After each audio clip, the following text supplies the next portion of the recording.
जय श्री राम।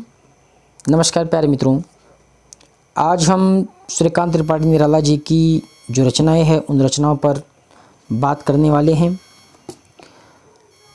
क्रमशः काव्य रचनाएं है, ट्रिक है निराला की जूही और अनपरी स्मृति के गीत छाया में गाती है। निराला की दो बेटियां हैं जूही और अनपरी, और वह जो स्मृति के गीत है वो छाया में गाती है। तो जूही की कली है आपके पास 1916, जो जूही की कली है 1916। अनामिका है 1923। परिमल है अनपरी, अन से हो गया अनामिका, परी से हो गया परिमल 1930। बादल राग व भिक्षुक सहित 9 कविताएं इसमें रखी गई है। सरोज स्मृति 1935 और गीतिका 1936। यह सभी रचनाएं जो है इनकी छायावादी रचनाएं हैं। एक बार पुनः आप जो है इसको ध्यानपूर्वक सुनेंगे और यह बहुत इम्पोर्टेंट भी है। निराला की जूही और अनपरी स्मृति के गीत छाया में गाती है। जूही की कली 1916 प्रकाशन वर्ष, उसके बाद अनामिका 1923, 1938 में दूसरी बार प्रकाशन, 9 कविताएं इसमें रखी गई है। परिमल 1930, बादल राग व भिक्षुक सहित 9 कविताएं इसमें रखी गई है।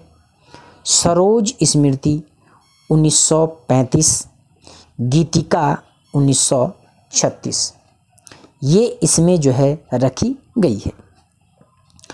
ट्रिक नंबर 2 है तुलसी कब, ध्यान से सुनिएगा, तुलसी कब नए पत्ते अर्चना और आराधना को गीत के लिए सांध्य में दोगे। तुलसी कब नए पत्ते अर्चना और आराधना को, निराला जी पूछते हैं तुलसीदास जी से कि तुलसी कब अर्चना और आराधना को, यानी कि तुलसी कब नए पत्ते, जो पूजा के लिए नए पत्ते रखे गए हैं, नए पत्ते अर्चना और आराधना को गीत के लिए, यानी कि गीत गाने के लिए सांध्य में कब दोगे।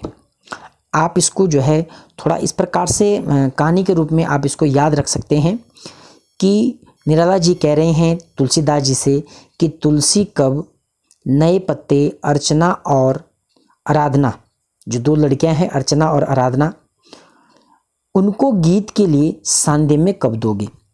तो इसकी जो ट्रिक देखेंगे आप, बहुत ही अच्छी ट्रिक है और आई होप आपको पसंद जरूर आएगी। तुलसी से है तुलसीदास 1938, इनकी एक रचना है। उसके बाद क से है कुकुरमुत्ता, अ से है अनामिका और ब से है बेला। तुलसीदास 1938, कुकुरमुत्ता 1941, अणिमा 1943 और वेला 1943। तो ध्यान दीजिए कि तुलसी कब के से हो गया आपके पास, जो के है इस के से हो गया आपके पास कुकुरमुत्ता, और ए से हो गया अणिमा, और उसके बाद ब से हो गया आपके पास बेला। ये 3 रचनाएं इनकी जो है महत्वपूर्ण है। उसके बाद अगली जो रचना है कब नए पत्ते, नए पत्ते है 1946, उसके बाद अर्चना 1950, उसके बाद आराधना 1953, उसके बाद गीत गुंज 1954 और सांध्य काकली 1969। ये इतनी इनकी जो है रचनाएं हैं और ये महत्वपूर्ण रचनाएं इनकी है। एक बार आप दोबारा देख सकते हैं, तुलसी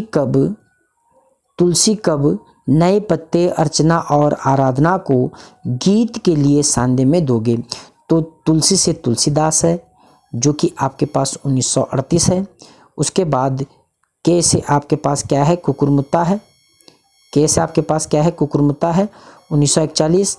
उसके बाद अणिमा से आपके पास क्या है, अणिमा से आप अ से आपके पास क्या है, अणिमा 1943, और वे से आपके पास क्या है, वेला 1943, और नए पत्ते से आपके पास क्या है, नए पत्ते 1946, और उसके बाद अर्चना से आपके पास 1950 अर्चना, आराधना 1953 और गीत गुंज 1954 और उसके बाद जो है अंतिम जो है सांदे काकली 1969। निराला जी की लंबी कविताएं कौन कौन सी है उस पर भी जो हम थोड़ा प्रकाश डालेंगे। राम की शक्ति पूजा, जो राम की शक्ति पूजा है, राम की शक्ति पूजा 1936 भारत मित्र पत्रिका में पहली बार छपी। ध्यान दीजिएगा, जो राम की शक्ति पूजा है वो 1936 में भारत मित्र पत्रिका में पहली बार छपी। 11 अनुच्छेदों तथा 312 पंक्तियों में शक्ति पूजा छंद में लिखी गई यह लंबी कविता है। 11 अनुच्छेदों 312 पंक्तियों में शक्ति पूजा छंद में लिखी गई है। शक्ति पूजा छंद निराला का मौलिक छंद है। ध्यान दीजिएगा, निराला को मुक्तक छंद का प्रवर्तक भी माना जाता है और निराला का जो मौलिक छंद है वो शक्ति पूजा छंद है। बाद में इस कविता को अनामिका काव्य संग्रह में संकलित किया गया, यानी कि 1938 में। बाद में इसे जो है अनामिका काव्य संग्रह में संकलित भी किया गया। ठीक है, उसके बाद दूसरी सबसे लंबी कविता है उनकी सरोज स्मृति, बहुत इंपॉर्टेंट है। सरोज स्मृति 1935, यह हिंदी का प्रथम शोक गीत है, बहुत ही इंपॉर्टेंट। सरोज स्मृति 1935 हिंदी का प्रथम शोक गीत। ठीक है, हिंदी का क्या है, प्रथम शोक गीत है। और ये आपने ऊपर भी जो है आपको पता है कि निराला की जुई और अनपरी स्मृति के गीत छाया में गाती है, ये सभी छायावादी रचनाएं हैं। और राम की शक्ति पूजा भी जो है आपके पास इसी के अंतर्गत आएगी। तो सरोज स्मृति यह हिंदी का प्रथम शोक गीत है। इसे निराला ने अपनी पुत्री के अल्पायु में निधन के याद में लिखा। यह एक लंबी कविता है।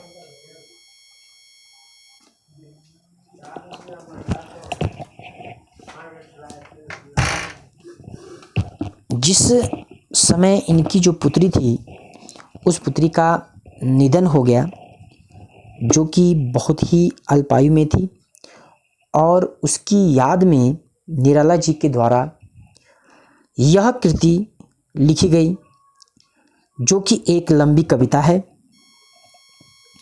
उसके बाद यह एक लंबी कविता है। अगला है बादल राग, परिमल काव्य में संग्रहित है, बादल राग 1920। उसके बाद तुलसीदास 1938, यह एक प्रबंध काव्य है।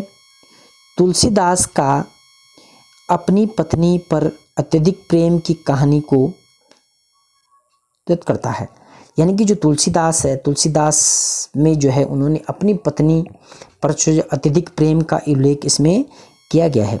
निराला जी के प्रमुख उपन्यास कौन कौन से हैं, उन उपन्यासों के माध्यम से जो है निराला जी ने क्या क्या, तो निराला की अप्सरा अलका निरुपमा ने प्रभावती चमोली की चोटी से काले कारनामे किए।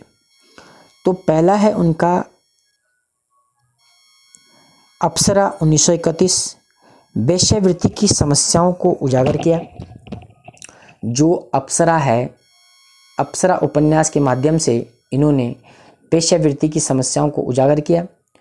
उसके बाद है अलका 1933, उसके बाद है निरुपमा 1936, बेगारी की समस्याओं का समाधान, बहुत ही इम्पोर्टेंट। अप्सरा और निरुपमा बहुत इम्पोर्टेंट है। बेगारी की समस्याओं का समाधान किया। उसके बाद है प्रभावती 1936, उसके बाद है चमेली 1941, उसके बाद है चोटी की पकड़ 1946, उसके बाद है काले कारनामे 1950। यह इनके जो है प्रमुख उपन्यास है। निराला की अप्सरा, अलका, निरुपमा ने, निराला की जो अप्सरा है, अलका है और निरुपमा है, तीनों लड़कियों ने जो है प्रभावती और चमोली की चोटी से काले कारनामे किए। प्रभावती और चमेली की जो चोटी थी या चमोली की चोटी थी उसे काले कारनामे किए, इनके प्रमुख उपन्यास है। इसमें आपको एक अप्सरा, में क्या लिखा हुआ है, वेश्यावृत्ति की समस्याओं को उजागर किया और निरुपमा बेगारी की समस्याओं का समाधान किया। ये दो तो आपको अवश्य याद होनी चाहिए। नोट में देखेंगे प्यारे मित्रों, सन 1976 में डाक विभाग के द्वारा निराला जी पर एक डाक टिकट जारी किया गया। बहुत इंपॉर्टेंट है। निराला जी पर डाक टिकट कब जारी किया गया, तो 1976 में डाक टिकट जारी किया गया। उसके बाद निराला जी की अनामिका काव्य छायावादी कवियों का मैनिफेस्टो कहा जाता है। जो इनका अनामिका काव्य है वो छायावादी कवियों का मैनिफेस्टो कहा जाता है। छायावादी कवियों का मैनिफेस्टो कहा जाता है। ध्यान दीजिएगा, किसे कहा जाता है, अनामिका काव्य छायावादी कवियों का मैनिफेस्टो। आपके पास आ सकता है निराला जी का कौन सा काव्य छायावादी कवियों का मैनिफेस्टो कहा जाता है, तो आपको याद रखना है कि अनामिका काव्य छायावादी कवियों का मैनिफेस्टो कहा जाता है।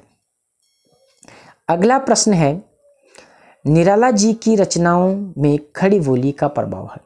जो निराला जी की रचनाएं हैं उन रचनाओं में क्या है, खड़ी बोली का प्रभाव है। निराला जी की प्रमुख कहानियां कौन कौन सी है, लिली 1934, सखी 1935 और सुकुल की बीवी 1941। यानी कि लिली, सखी, निराला की बीवी। लिली और सखी जो है निराला की क्या थी, बीवी थी। लिली और सखी निराला की बीवी। तो लिली और सखी और बीवी ये तीन इनकी क्या हो गई, कहानियां हो गई या कहानी हो गई। ठीक है। निबंध संग्रह में देखेंगे प्रबंध पद्य 2 भागों में, प्रबंध प्रतिमा 1940 और चाबुक 1941। इन्होंने जो है एक समन्वय पत्र का प्रकाशन भी किया या संपादन भी किया 1922 में। प्रमुख कविताएं हैं इनकी राम की शक्ति पूजा 1936, सरोज स्मृति 1935, बादल राग 1920, गर्म पकौड़ी, गीत गाने दो मुझे, भारती वंदना, कुकुरमुत्ता, भिक्षुक, संध्या सुंदरी, वर्दे वीणा वादनी वर्दे और जूही की कली। यह इनकी जो है प्रमुख कविताएं हैं।